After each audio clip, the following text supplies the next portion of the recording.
proclaim Christ's gospel while there is time. Now, when you talk about gospel, this is something like yung mabuting balita in Tagalog or Filipino. In English, that is the good news. When you say the good news, ano ba yung good news? Ano yung magandang balita? Na ang ating Panginoong Hesukristo, ang ating Diyos, ay ating tagapagligtas. Na hindi na tayo papupunta sa impyerno, kundi sa kalangitan, kasama ang ating Panginoon, kung tayo sa Kanya'y mananampalataya. Now, when you say good news, balita lamang ito. If no one can hear that good news and apply it upon their lives, hindi nila malalaman. Kailangan nila malaman yung good news na yan. But if no one tells them about that good news, they can never know about it. So kapatid, isang malaking tanong sa ating lahat is, mahiyain ba tayo? Baka minsan pag tayo ay nailalagay sa isang lugar na wala tayong kakilala, parang ayaw natin magsalita. Normally, we cannot talk to people because we don't know anyone or anybody. Maybe we don't have the courage to speak out. But how much more are we shy or somehow ashamed na magsalita sa harapan ng mga tao, lalo na pag pag-uusapan ang salita ng ating Panginoong Hesus? Can we tell others about the good news, about that gospel, that they need Jesus Christ upon their lives?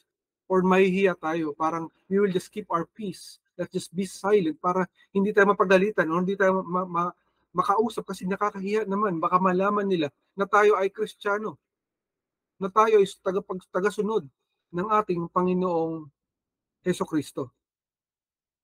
Kaya dito malinaw na sinasabi sa atin ng ating Panginoon, we should proclaim, we should tell them about the good news of Jesus Christ while there is time, habang may oras pa, kapatid. Kapag wala ng oras, wala ka nang masasabi. Hindi ba?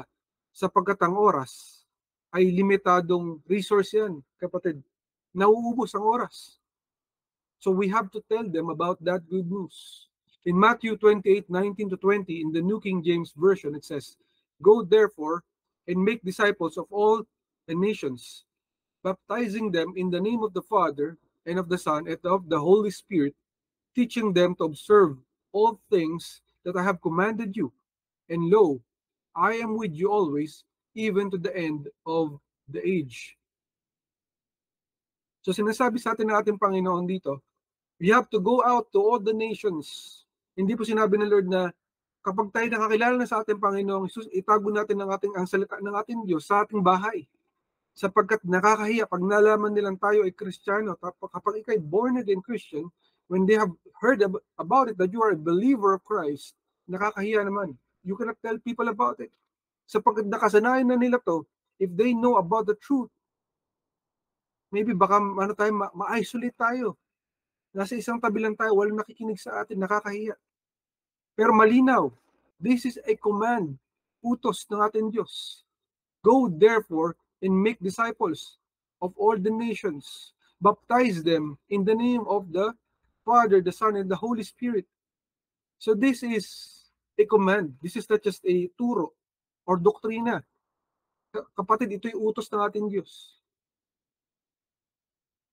Na walang makakaalam kung walang magsasabi. That's the key word. Diba? Kung wala, wala. Kung meron, may meron. Diba? We always say na, sana makilala nila ang Panginoong Hesus. I'm praying for them. Gusto ko malaman nila, makilala nila ang Panginoong Hesukristo. Did you tell them, kapatid? Have you made an effort for them to know? Because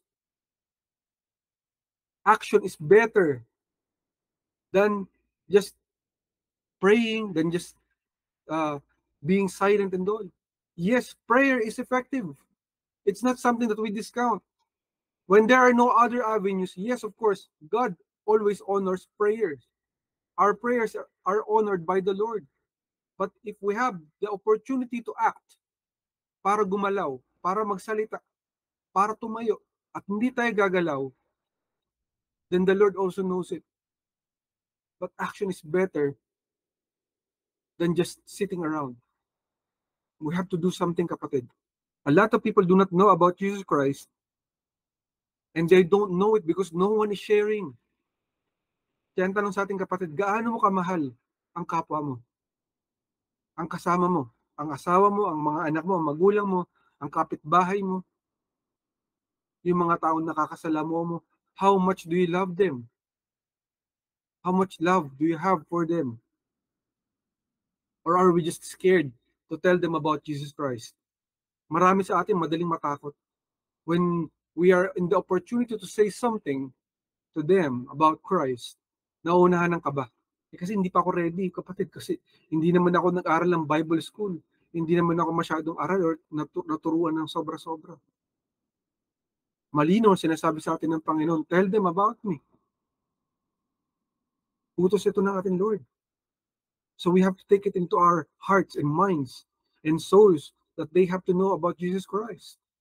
Now, why do they need to know about Jesus Christ? Because the good news or the gospel is the gospel of love. Ito po'y mabuting balita ng pag-ibig ng Diyos sa ating lahat. Sapagkat without Jesus Christ in your life, kapatid, when you die in this life, pag tayo ay nawala, pag na-cut off na tayo sa mundo na to, at yan hindi natin maiiwasan, kapatid. You cannot avoid death. No one can avoid death in this world because this world is temporary. We're just pilgrims. Temporary lamang tayo, dumadaan lamang tayo sa mundo na to, and eternity is right after us. Meaning, kapag nawala tayo sa mundo na to, eternity, it's like eternal damnation or hell, walang katapusan na impyerno, or yung pangalawa, walang katapusan na langit. Now, if no one will say anything about it, no one will know. So we have to tell, kapatid. You have to tell people about that good news na kaya silang iligtas ng ating Panginoong Hesus mula sa impyerno. If they believe that the Lord Jesus Christ is Lord and Savior of their lives, then they will know that someone can save them.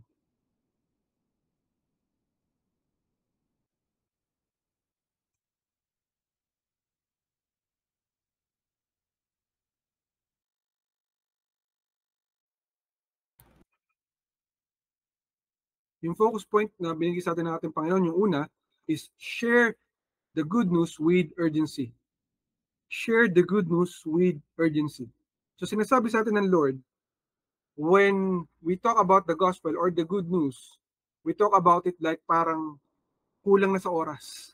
Kailangan na. Parang alam niyo yung may deadline. Di ba sa mga assignment minsan, okay, sa trabaho, meron kang deadline. Pag sinabi ng teacher mo na, ganito, hanggang dito na lang, you have to do this. Kapag hindi mo na ipasa to, you might fail the subject. Diba? Sa trabaho, ganun din. May mga deadline na you are given a project timeline, and in that project timeline, you have to deliver the deliverables. Like maybe it's a sales quota, maybe it's a contract na kailangan mo to pa rin, di ba? Kailangan mo i-fill up yung pinag-usapan nyo, yung din yung agreement ninyo. It can be anything, but there is an urgency. Meaning kapag hindi ito natupad, may something na mangyayari. Either may punishment or something, a consequence na hindi natin gusto. So the Lord is teaching us and telling us today to act with urgency when it comes to sharing the gospel. Sapagkat sinasabi sa atin natin, Panginoon, time is not something that we can hold on to. Nauubos ang oras, kapatid. Tulad ng buhay ng bawat tao, ang time ay nauubos. Ang buhay ay nauubos. And if that time runs out sa isang tao, wala na. Even tayong lahat, kapatid. We cannot control our time. We can pass through time kasi tayo dumadaan sa oras. Pero hindi natin kayang pigilin ng oras, kapatid. Kaya ba natin pigilin ng oras? Hindi ba hindi? Kaya malino sinasabi sa atin ng ating Panginoon, we have to share the good news of the Lord to the people who do not know them with urgency. So in Hebrews 13:15, in the New King James Version, it says to us, "Yet you do not know what tomorrow will bring. What is your life? For you are a mist that appears for a little time and then vanishes." So sinasabi ng Lord, para daw tayong isang ulap lamang, or parang, hindi ko alam tawag sa mist sa Tagalog eh. Parang isang gas material na pagdaan ng hangin, wala na mamaya. Kasi tayo isang panandalian lamang sa mundo na to, katulad na sinabi natin kanina. That's the truth. How long will you hold on to that gospel or good news na gusto mo sabihin pero hindi mo masabi? Ayaw mo sabihin kasi nakakahiya sa mga tao. Until when? Until when ka mag-iisip na, hindi ako ready na mag-share ng salita ng Lord kasi nakakahiya? There are so many ways, kapatid. Your life, the Bible itself, you can have a t-shirt about Jesus Christ, di ba? Pwede ka mamigay ng mga papel na may nakalagay ng balita ng ating Panginoon. Pwede ka mamigay ng Bible, di ba? Just a few stories here and there. Surely, kapatid, if you are alive today and you're still breathing, kung humihinga pa tayo, kapatid, pwede ka pa rin mag-share. You can still share the good news of the Lord to the people who do not know them. So sinasabi ng Lord, limited ang time natin sa mundo na to, kapatid. So wag natin siyang sayangin. And in Revelation 3:11, in the NLT version, it says, I am coming soon. Hold on to what you have so that no one will take away your crown. So sinasabi ng Lord, malapit na siyang dumating. Hindi natin alam kung anong oras yun. Wala pa magsasabi nun. Siya lamang ang nakakaalam. Pero hihintayin pa ba natin na dumating ang Lord at pagdating niya, tsaka tayo mag-share ng gospel? Tsaka mo na sharean yung mga kakilala ko kasi nakakahiya. Baka judge nila ako. Diba? Until there is time, share. You can actually be doing something, either pagkain yan, or maybe you're creating a game, you're creating a film, you're creating a video, or maybe you're an influencer. You can be anyone. And yet you can still share the word of the Lord. Diba? Kasi sabi ng Lord, in everything, give praise. Give glory to God in everything that you do. So in giving glory to God, you are sharing already the gospel. Teka, sino ba yung Jesus Christ na lagi yung sinasabi mo, Jesus Christ loves you? I remember tuloy nung kabataan ko.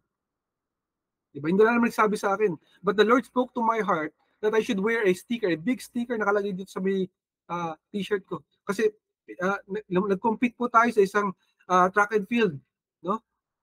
At tumakbo po tayo ng 100-meter dash. Tsaka ng isang, I believe it was 200-meter dash.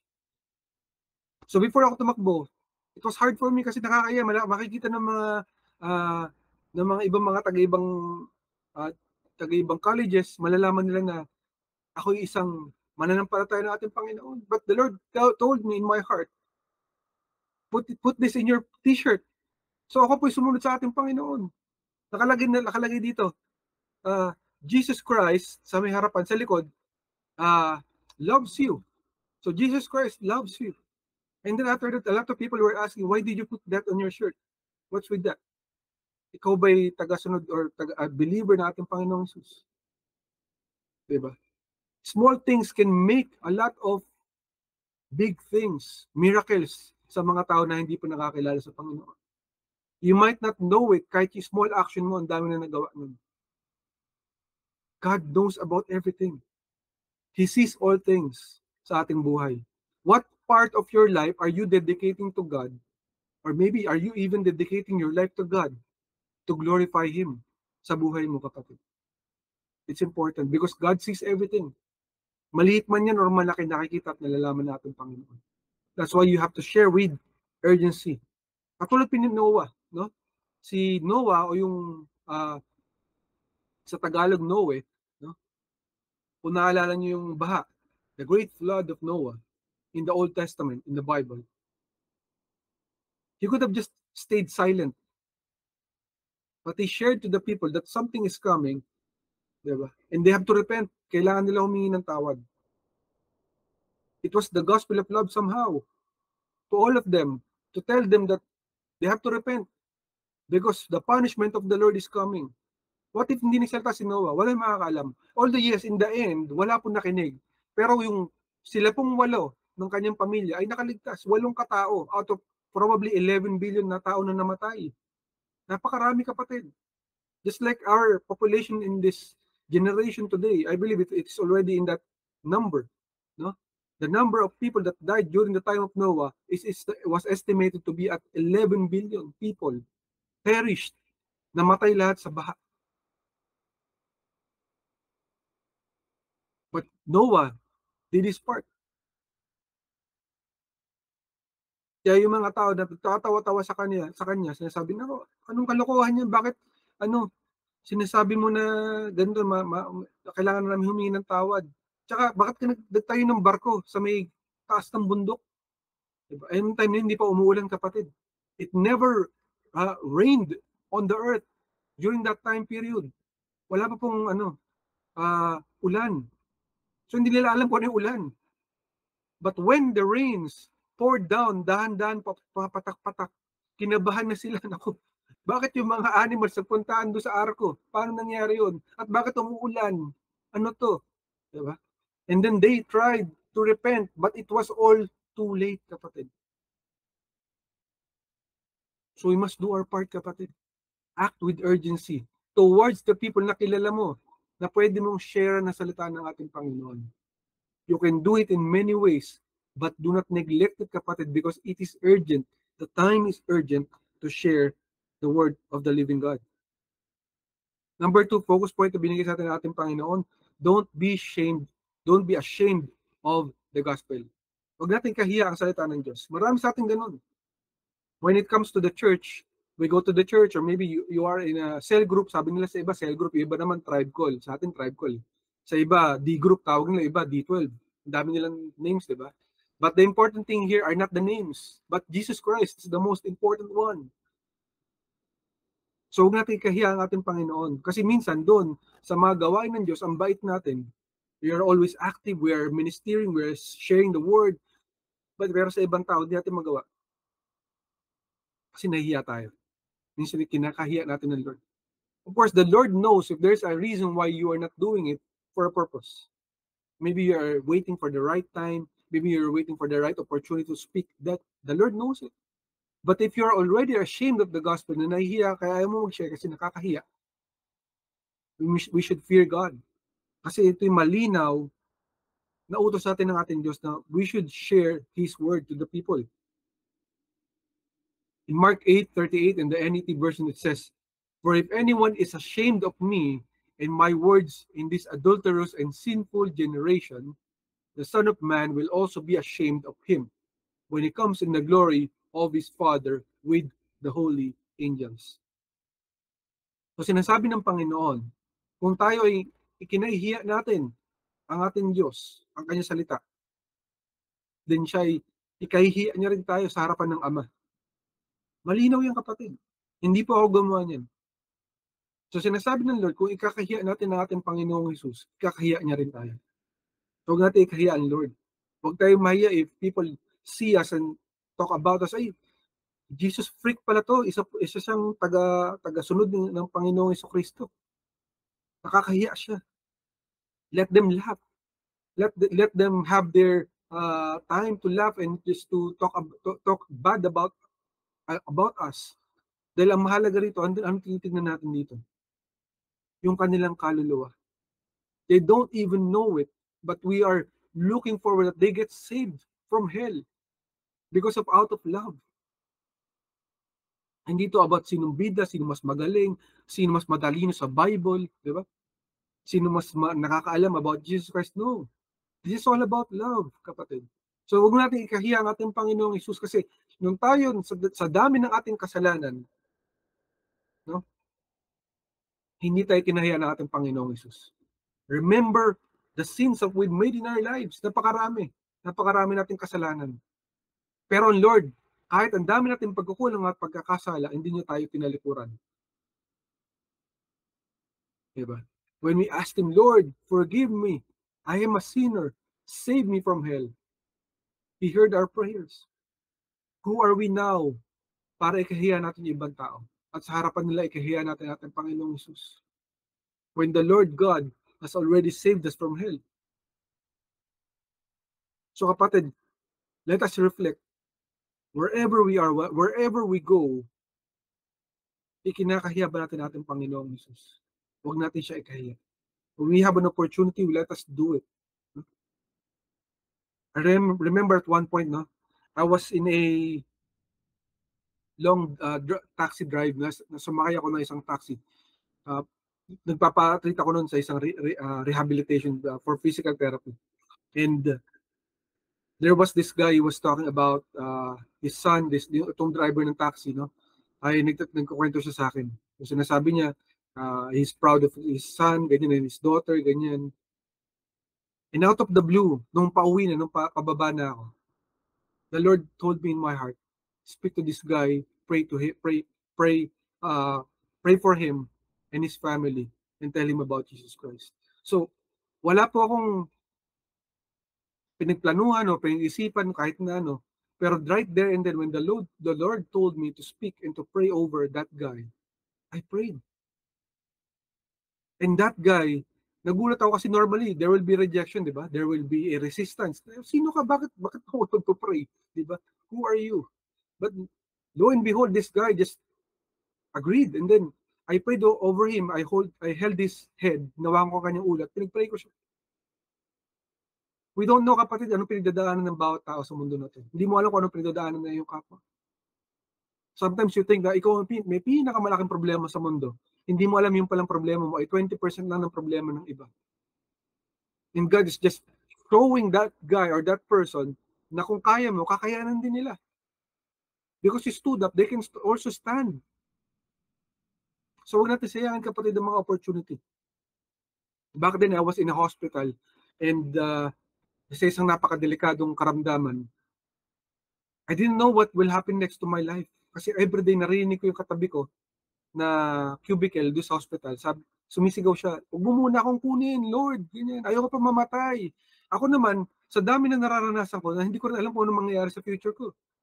Pero ako silently, umiiyak ako sa Lord. I was praying, I was asking the Lord, Lord, what's your plan? What's happening? Ganyan. But I'm trusting you, ganyan, Lord. No matter what happens, ganyan.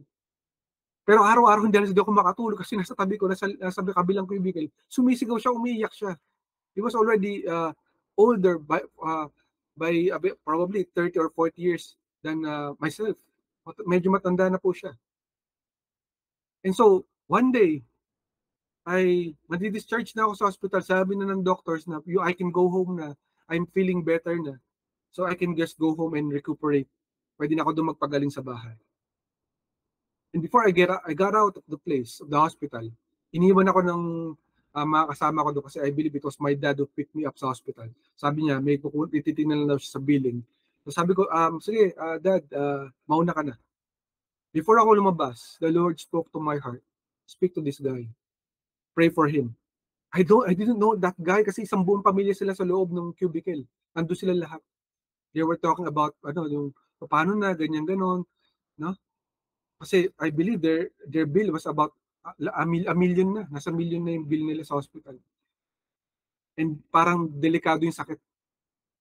Nakamamatay. And I went to that cubicle not knowing anything. And I just told him, brother, I do not know you, do not know me. Can I pray for you? The Lord spoke to my heart to pray for you today. So can you follow my prayers as I pray for you? Because the Lord Jesus Christ wants me to pray for you. Mind you, this family, I believe it was an Indian family. And Indians normally, they do not believe in Jesus Christ. Because of their culture, yung kultura nila, kanilang kinalakihan.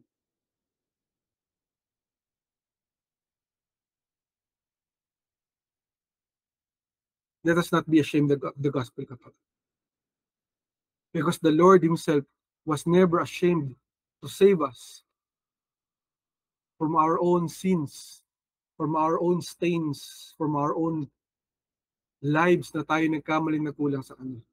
Bakit natin tatalikuran ng ating Panginoon Jesus? When we have the opportunity to tell others about Him. Do not neglect the Lord, kapatid. How many loved ones, kapatid, how many friends, people that we know na namatay na, nagkandawalaan na, when we had the opportunity to tell them, and then we regret kasi sana nasabi ko sa kanya, sana nabanggit ko sa kanya bago siya nawala. Kasi mahal na mahal ko itong tao na to. And we are all guilty about it, kapatid.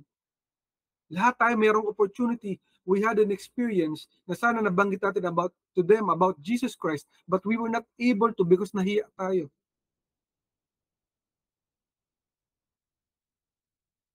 We had an opportunity, but we did not do it. But of course, the Lord also knows it. When we have done our part, at yung tao na to hindi nakinig, nasa sa kanila na yun. It's between them and the Lord. I remember there was this woman, na nakatrabaho ko siya dati. The Lord was very heavy on my heart na sinasabi, share mo siya ng salita. Share mo siya, share mo siya. So ako, sabi ko, sige Lord, kahit tinatawanan ako ng tao na to, share ko siya. No? Sabi ko, kapatid, ano pa yun, before pa yung, before COVID hit. Actually, just the time that COVID hit, yung time na yun, no? Bago po talagang nag-spread out, nandun na yung, dumating na yung COVID during that time. So sabi ko sa kanya, I'm about to get out of this company, but I want to tell you about Jesus Christ.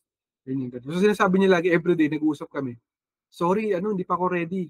Rock, hindi pa ako ready. Ganyan, kasi marami pa akong gustong gawin. Tsaka nakakahiya yung life ko sa Lord eh. Nakakahiya.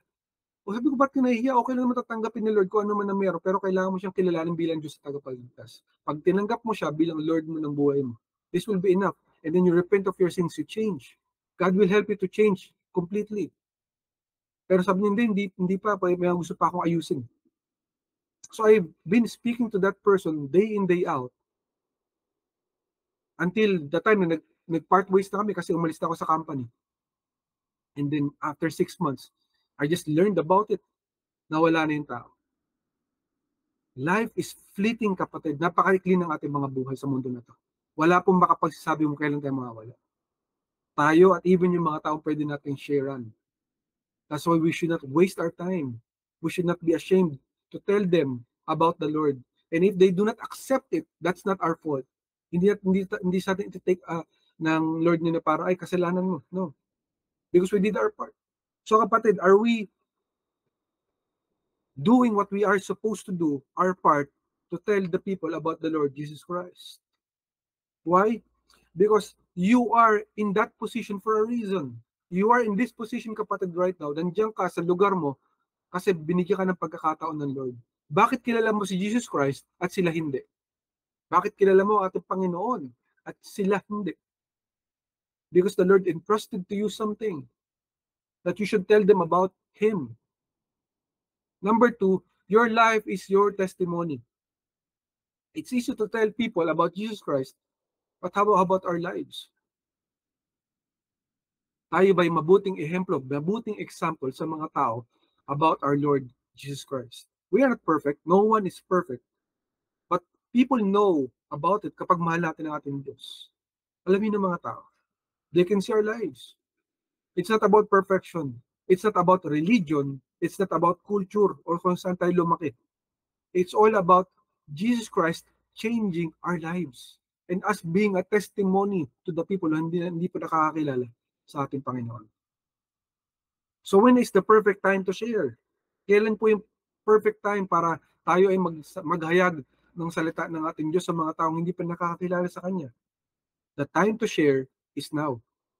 Yung time na dapat na mag-share ka, kapatid, dapat ngayon na yun. Huwag nating sayangin ang pagkakataon. Dapat na i-share na natin ang salita ng ating Diyos sa mga tao. Lalo na sa mga hindi pa nakakilala sa Kanya. Kasi they don't even know about it. They are in danger. What is that danger? Eternal hell. Maraming tao nagsasabi, kilala ko naman ang aking Panginoong Jesus. Matagal na akong kilala siya. Lumaki nga ako na sinasamba ko siya.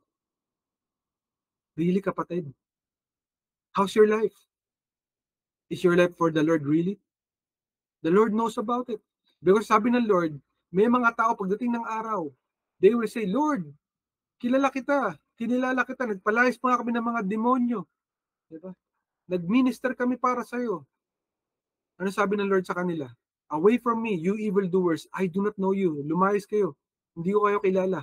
Kayo mga gumagawa ng kasamaan. Why? The Lord sees everything. The Lord sees the heart. Kung yan ay relihiyon lamang, kung yan ay kultura lamang, kung yan ay isa lamang uri ng panata, hindi talaga, wala talaga yan sa puso't isipan mo at kaluluwa mo. Ginagawa mo lang siya for a schedule, for a season. The Lord knows it. What the Lord needs is for you to have a heart that is for Him. Buong puso, isipan at kaluluwa, ibibigay mo sa atin, Lord. Yun ang dapat natin gagawin, kapatid. So huwag natin sayangin. Kailangan malaman ng bawat isa sa atin na mayroong tunay na Diyos sa tagapagligtas, na mayroong nag-aantay sa atin. Kailangan tayong humingi ng tawad sa ating kasalanan at tanggapin siya bilang ating Panginoon. When you do that, kapatid, then you will have the opportunity to go to heaven one day. And kapatid, if we will not share to everyone, they will not know. They will never know kung hindi natin gagawin yun. Kaya tayo nasa posisyon ngayon. Bakit alam mo, bakit alam na ating mga kapatiran ang about Jesus Christ? Sapagkat sabi sa Esther 4:14, "For if you remain completely silent at this time, relief and deliverance will arise from the Jews from another place. But you and your father's house will perish." Ito importante rito. "Yet who knows whether you have come to the kingdom for such a time as this?" Bakit of all the generations, bakit ikaw naririto sa generation na to? Bakit of all the people, bakit ikaw nakakilala sa ating Panginoong Hesus? Why? Because God placed you in that very position right now kasi ginagamit ka niya. Ang tanong, pinapagamit ba natin ang ating buhay sa ating Panginoon? It's important for us to understand na kailangan tayo ng Lord na magpagamit para sa kanyang ministeryo, para sa kanyang salita, for the gospel, for the good news. Because people will never know if you will not tell them. Alam mo yon, yung parang, yung minsan madalas ganun eh.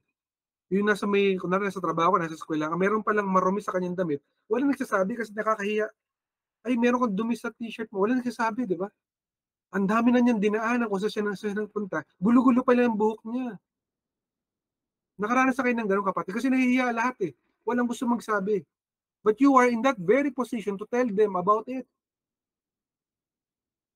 Sometimes may masamang tao, kailangan may magsabi sa kanya na masama ang kanyang ginagawa.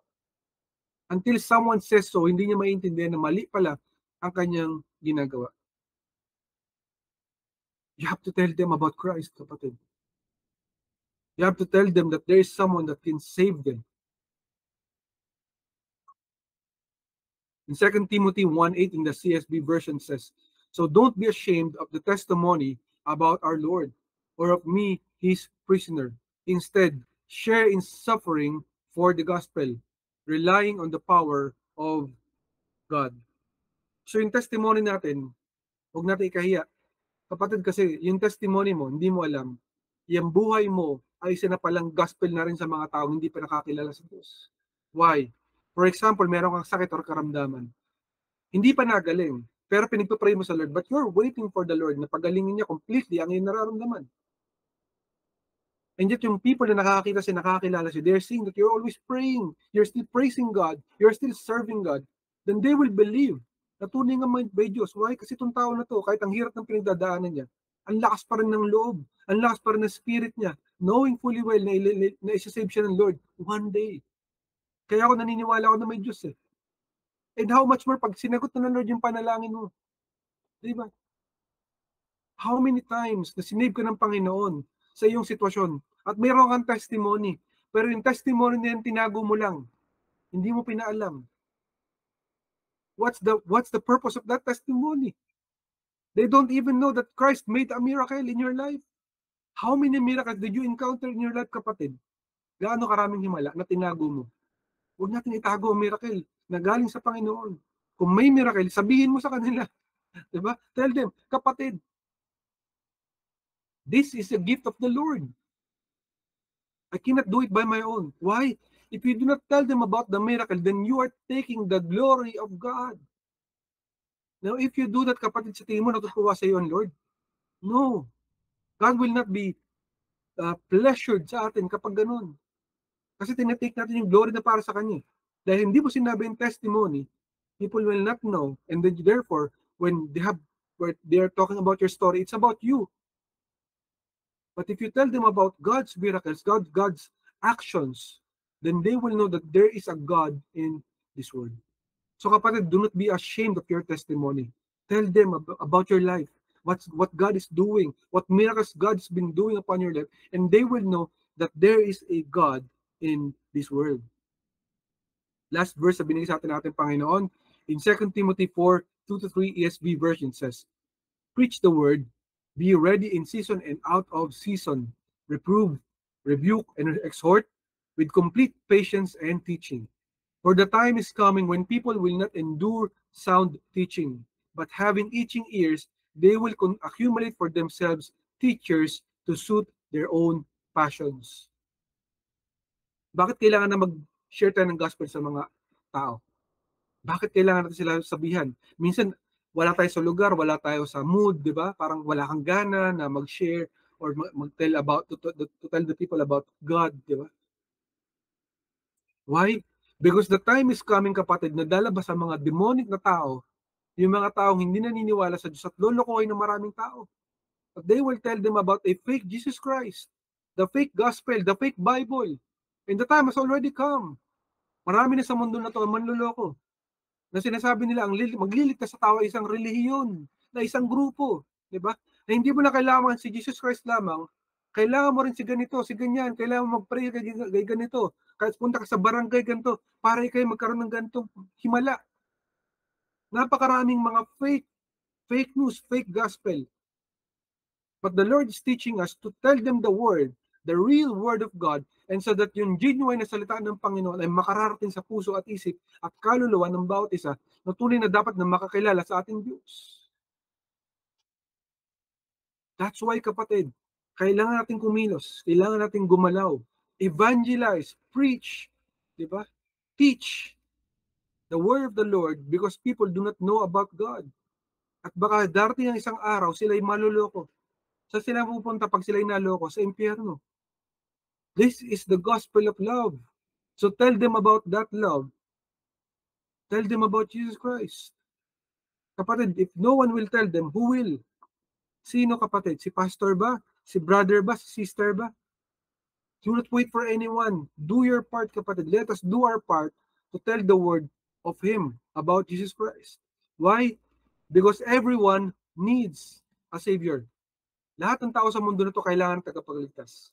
Walang tao, kapatid, ang hindi kailangan ng Diyos. Bawat tao sa mundo na to ay kailangan ng ating Panginoon. Hindi mo alam ang pinagdadaanan ng bawat isa. Bawat tao may mga problema. Bawat tao may challenge. And they cannot do it by themselves. They need God. And if you do not tell them about God, di ba, papaano na? And kapag maaari sinasabi mo, di bali, mabait naman ako, tumutulong naman ako sa mga mahihirap, sa mga nangangailangan, I'm doing charity work, I'm doing yung kawanggawa. Kapatid, these community actions are good. They're right. Just do them, continually do them. Help other people. But this is not the ultimate purpose that we have in this world. Ito, kapatid, ang hindi naintindihan ni Judas. Bakit siya nawala? Si Judas. Kasi mas inuna niya yung kanyang sariling kapakanan at yung kapakanan ng ibang tao kaysa sa salita ng Diyos. When they had the opportunity to tell the world about Jesus Christ, ang inuna niya yung galit niya. Nagalit siya kasi bakit sabi niya, teka, bakit kailangan yung paliguan ng shampoo yung paa ni Jesus? Diba? Unahin muna natin yung mahihirap, kawawa sila. Bigyan natin sila ng tulong yung mga mahihirap. Ano sabi ni Jesus? Ang mga mahihirap, lagi mo silang makakasama. Pero ako, hindi mo ka laging makakasama. Diba? Alam ba natin, maraming mga taong nangangailangan kasi puro kalokohan ng kanilang ginagawa. Laging nangangailangan pa rin kasi puro kalokohan. Hindi sila natututo. What they need is not money. What they need is Jesus Christ. So there will be an internal change in their hearts. And so yung mga problema nila, mas madaling maresolba sapagkat sila magbabago from the inside and out. Kapatid, we can do so many good things in this world. But without Jesus Christ, kulang. Kulang kapag wala ang ating Panginoon sa buhay ng isang tao. So, kapatid, lahat tayo may angkla. May anchor tayo. Di ba? Ikaw, kapatid, tayo. We can survive problems, challenges in our lives because we have an anchor in our hearts. Saan tayo naka-anchor? Kapag kilala mo na ating Panginoong Hesus, naka-anchor tayo sa ating Panginoong Hesukristo. We can survive the storms of life kasi meron tayong sinasandalan. Paano naman, kapatid, yung mga hindi pa nakakilala? Paano yung mga naliligaw? Paano naman sila? Diba? Sino yung mag-share sa kanila ng anchor? Para naman sila magkaroon ng kaginhawaan sa kanilang buhay, sa kanilang mga troubles. Someone has to tell them about that anchor of love. And that is Jesus Christ. Sapagkat ang oras sa ating lahat, limitado lang yan. If there's something that you cannot gain back, hindi mo na mababawi, ay ito ay ang oras. Time. Hindi mo na mababawi ang time. Lahat tayo, ikaw, ako, lahat tayo. You cannot gain back lost time. Remember that. You can never gain back lost time. So hanggat may oras pa, share the word, di ba? Tell them about the word, the Bible itself, the word of God. Tell them about love. And what is that love from? Where is that love from? From Jesus Christ. Tell them about Jesus Christ. Tell them that someone can save them. Maybe itong mga tao na to, ang dami na nilang pinagdaanan sa buhay. They always think that everyone has failed them. Finail ako na nito. Finail ako ni ganyan. Ayoko na magtiwala. Pero ang tanong kapatid, have they known about someone that will never ever fail them? Have they known about someone that is the victorious and one and only true God that can save their lives? Someone who will never leave them nor abandon them. And that is Jesus Christ, kapatid. Diba? They have to know about our own and one and only Jesus Christ. Maybe you're praying for someone, you love someone, but nahihiya ka and all. Diba? Sana, Lord, sana magkaroon ng change sa buhay ng tao na to para magkaroon ba ng pagbabago at pag-ayos ng kanyang buhay. I pray for that person. Why not tell them, kapatid? Tell them before the time ends for them, di ba? Before matapos ang lahat ng bagay. Kasi ang bawat oras ng bawat isa, limitado lamang. Maybe they are in a dark place. Maybe they are in a dark situation. And they need to be liberated, to be freed from that situation, to get out of that darkness. But if we will never do our part, kapatid, if we will not tell them about that Savior, if we will not tell them about that gospel, they will never be free. If you want to have them freed, kapatid, if you want to save them, tell them about our Savior. Tell them about Jesus Christ. Yan po ang salita natin, Panginoong Jesus. Salamat sa pagkabasa ng kanyang salita. Pinupuri natin siya sinasamba. Kapatid, maybe this is the first time that you're listening to this word and maybe you do not know me, you do not know about Ancient Doors Church, or maybe worse, baka hindi mo pa kilala ang ating Panginoong Jesus. Kapatid, in this life, there are no accidents. And there is someone who can save you, kapatid, in this world. Sapagkat, kapatid, lahat tayo, we are bound to die one day. Yan ang di natin maiiwasan, yung kamatayan. Ang buhay natin sa mundo na to ay limitado lamang. Now, if you want to be saved from hell, sapagkat pag tayo namatay, ang destination mo dalawa lang, hell or heaven. Surely you will not want to go to hell. You will want to go to heaven one day. If you want to be assured na makarating ka sa langit balang araw, there is someone that you must know. And that someone is Jesus Christ. He died for you on the cross. Lahat para sa atin lahat. Namatay siya sa krus ng Kalbaryo 2,000 years ago.